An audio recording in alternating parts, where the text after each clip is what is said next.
Ever since the Kenosha terrorist, Kyle Rittenhouse, murdered multiple people, some while trying to flee from his first murder, we have been predicting that the right would rally around him, defending him and perhaps lauding him as a hero. It didn't take long.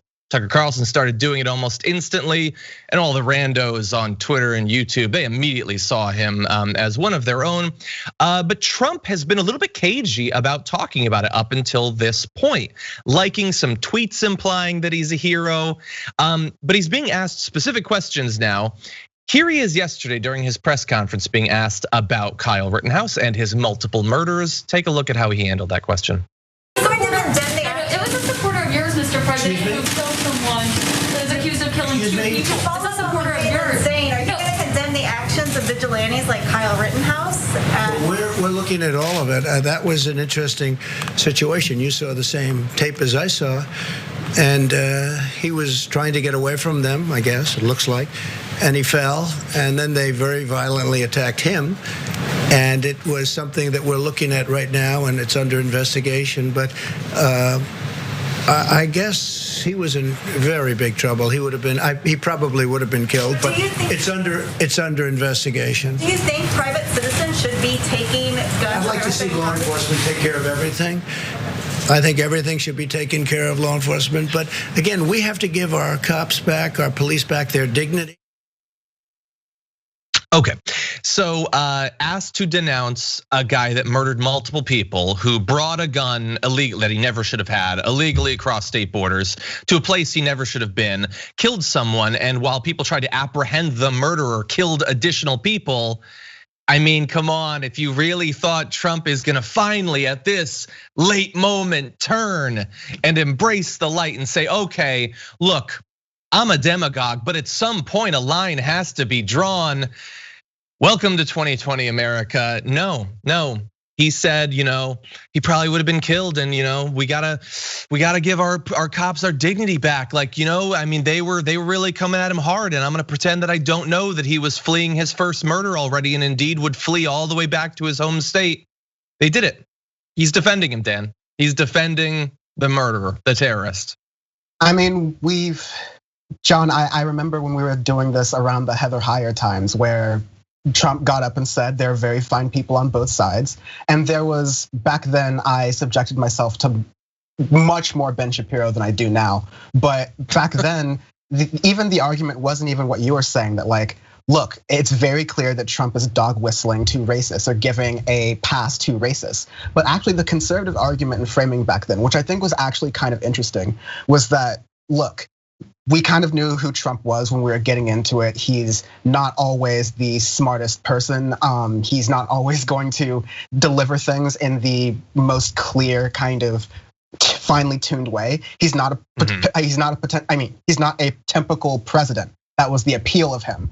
But that was a really awkwardly sort of way to kind of dance around the fact that, yeah, he is doing really terrible things rhetorically that have political consequences, such as giving these right-wing terrorists, they need to be called terrorists and like nothing different, a pass.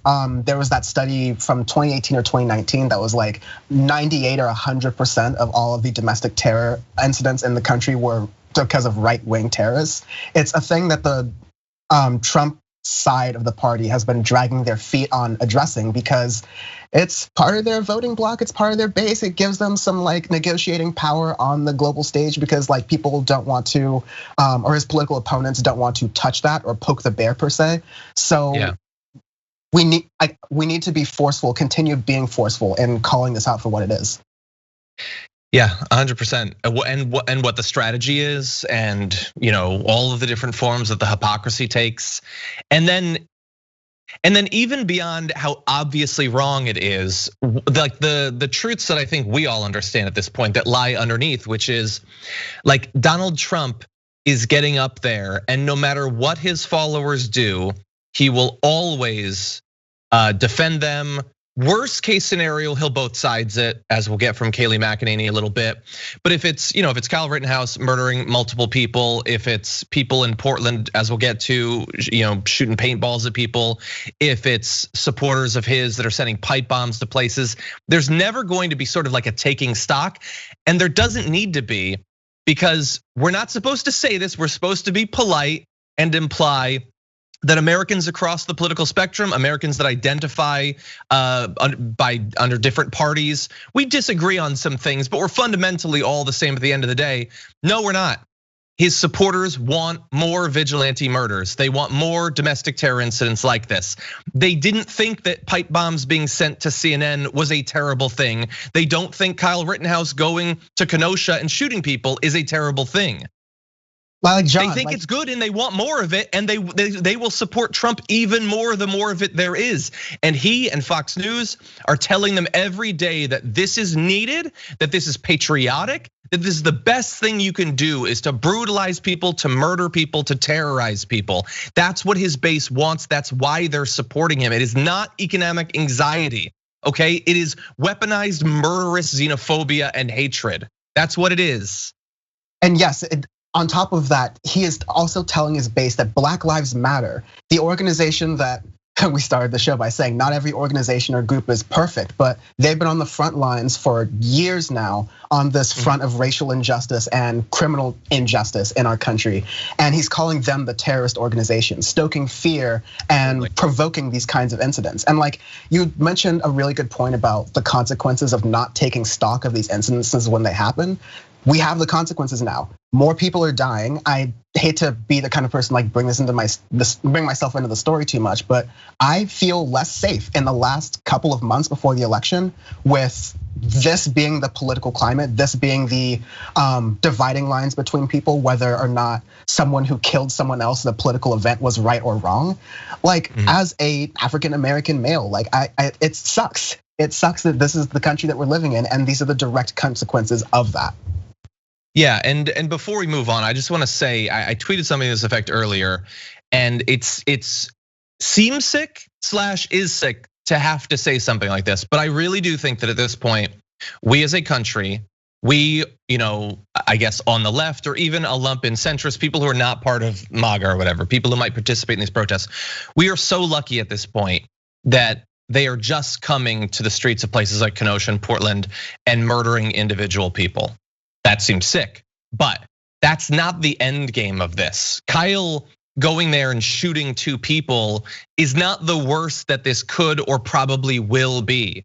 That is not the violence that they're craving on the right. They want something bigger, and they have enough people, enough crazy people with access to enough weapons that it is not gonna be limited to 2 people being shot at any one time. It's gonna be a bomb or it's gonna be a mass shooting. That is what this is building to. Now we've had murders throughout, like basically from the very beginning, whether it's cops or random right wingers trying to run people down, shooting them. That's happened multiple times. But at some point, it's gonna be way bigger. And I wanna prep everyone in the audience for that horrible day. That will not be the line that finally causes them to turn back either. Trump will be asked a question at some point about the 30 or 40 or 50 or 100 people that were killed, and he will what about it? He will say, well, Antifa did something one time. So just prepare yourself for that. It's gonna get a lot darker, even before the election. But if Trump gets reelected after running on this law and order, stamping out the fascist communist threat thing, he's not gonna suddenly just set that to the side because he won reelection. So just prepare yourself for it to get much darker and for there to be no line at the end of the day that will cause them to turn away from this.